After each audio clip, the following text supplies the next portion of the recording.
Isang paalala, ang video na ito ay ayon lamang sa aking sariling pananaliksik. Hindi ko nais na pilitin ang sino man na maniwala sa videong inyong matutunghayan. Kung hindi kayo kumbinsido sa mga impormasyon at taliwas ang inyong paniniwala sa kaalamang aking ilalahad, maaari kayong gumawa ng sarili ninyong pagsisiyasat para sa inyong kakontentuhan. Ang videong ito ay gabay lamang sa mas malalim na kaalaman at pag-intindi at hindi gawa ng isang profesional. Naniniwala ako na malaya tayong magbigay ng opinyon at suhestyon bilang malayang mamamayan ng Pilipinas. Maraming salamat po. Noong taong 2014, nagsimula ang bansang China sa tila paglatag nila ng kanilang plano ng pananalakay o pag-atake sa 5 mga bansa ng sabay-sabay. Nagsimula itong magtayo ng mga artipisyal na isla na ngayon ay pawang mga base militar na nila sa pinagtatalo ng mga teritoryo sa South China Sea. Ang mas nakakabahala pa dito ay sa loob mismo ng ilang mga teritoryo ng iba't ibang mga bansang nakapalibot dito. Ang mga artipisyal na islang ito ay sadyang pinalakas at armado ng mga kagamitang pangdigma.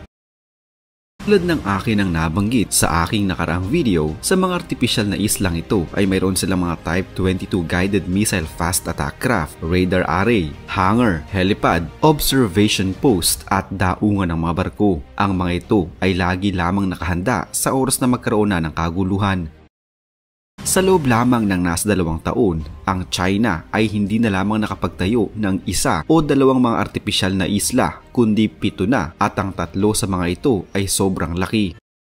Naitayo nila ito sa teritoryong hindi naman sa kanila nang walang kaukulang permiso mula sa kahit na sinong bansa. Malaki ang paniniwala ng bansang Amerika na ang mga islang ito ay magiging sanhi ng kinatatakutan ng lahat, ang World War III.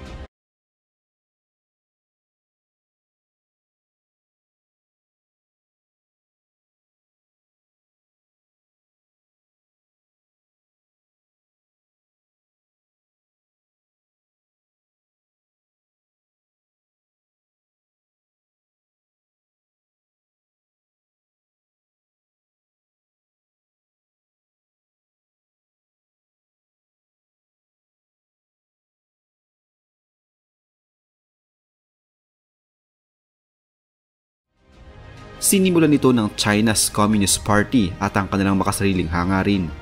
The South China Sea, the hotly contested body of water. China has conflicting territorial relations with the 9-dash line. The islands of the South China Sea delimits are China's inherent territory. Chinese vessels are fanning out across borders of these South China Sea countries like Vietnam, the Philippines, Indonesia. Japanese media has also reported that Chinese Coast Guard ships entered the country's territorial waters for a 2nd day in a row. Ang South China Sea ay napakahalagang bahagi ng karagatan sa Asia. Pinalilibutan ito ng Vietnam, Pilipinas, Indonesia, Taiwan, Malaysia at Thailand.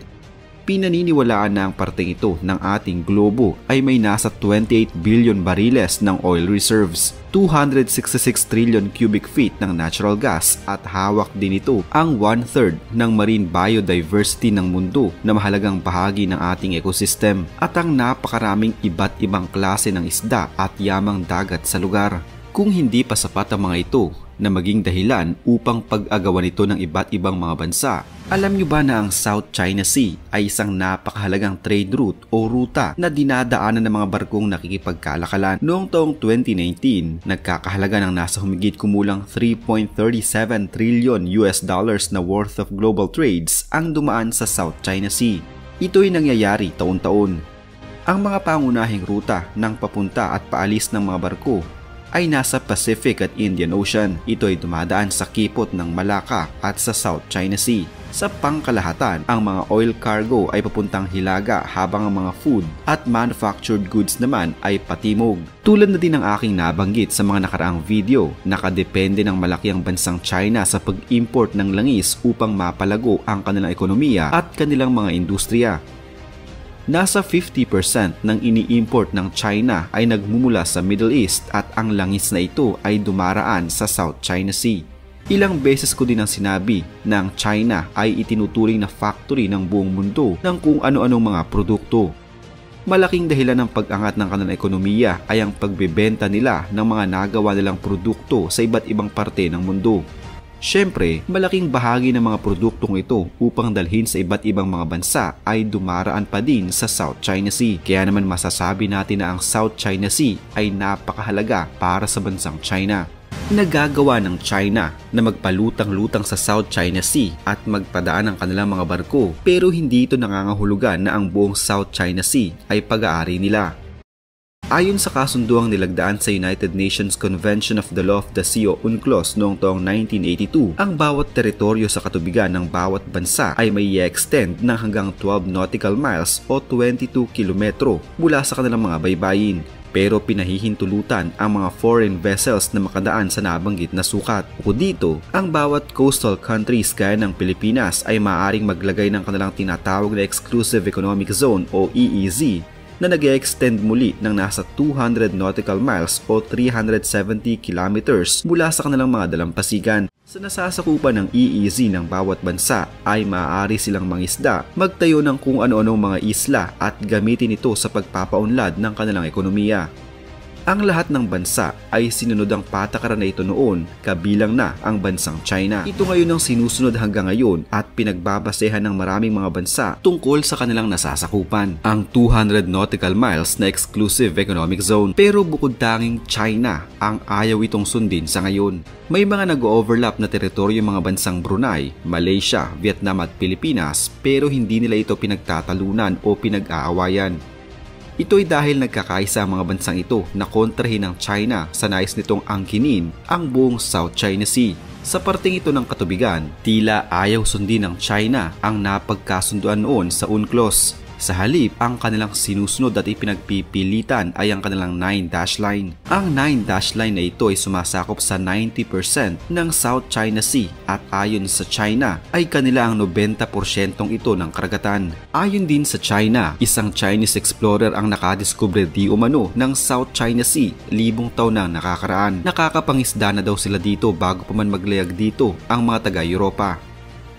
Kung ito ang kanilang magiging basehan, ang China pala ay pag-aari ng bansang Italy dahil si Marco Polo ang nakadiskubre ng China. Dapat na nga kayang mag-al sa balutan ng mga Chinese dahil sa hindi naman pala nila pag-aari ang China. Pero syempre, sa ibang video naman natin ito tatalakayin.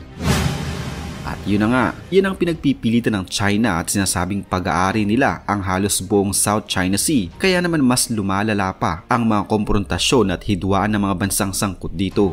China swarming and threatening Foreign military aircraft. I'm warning you again. China's Communist Party is building on previously unoccupied beaches in the South China Sea. more than 200 Chinese vessels anchored at Whitsun Reef. for the disputed South China Sea. These islands Indicates China's claims of sovereignty of fishing, navigation, and exploitation. Ang mga bansang may kani-kaniyang teritoryong ipinaglalaban ay pinangalanan nila ang mga ito at tila hindi na ginagamit ang katawagan dito na South China Sea. Tulad na lamang ng Pilipinas na ginawa itong West Philippine Sea noong taong 2012. Para naman sa bansang Indonesia, tinawag nila ang kanilang bahagi sa South China Sea na North Natuna Sea mula pa noong 2017. Habang nangyayari ang lahat ng ito, dahan-dahan namang nagtatayo ang China. Kung natatandaan pa ninyo ang 200 nautical miles exclusive economic zone mula sa baybayin ng mga bansa na parte ng kanilang nasasakupan, mayroong grupo ng mga isla na nasa sentro ng South China Sea. Pero ayon sa 2016 ruling, ang Spratly Island ay napatunayang mga bato kahit na ariin ito ng ibang mga bansa ay hindi nila ito magagamit upang mas palawakin pa ang kanilang EEZ ng ibang mga bansa. Dito na pumasok ang bansang Amerika na siyang kinikilalang may pinakamalakas na puwersang militar sa buong mundo. Nais ng Amerika ang kapayapaan lalong-lalo na sa pakikipagkalakalan upang walang maabalang kahit na sinong bansa. Dahil sa pagiging agresibo ng China, mas pinalakas ng Amerika ang kanilang presensya sa lugar upang mapanatili ang kapayapaan. U.S. military aircraft, Papa 8 Alpha. This is Chinese Yunfu Reef. China had sovereignty of the national islands, including Yunfu Reef and its adjacent waters. Leave immediately and keep far off so as to avoid any misunderstanding.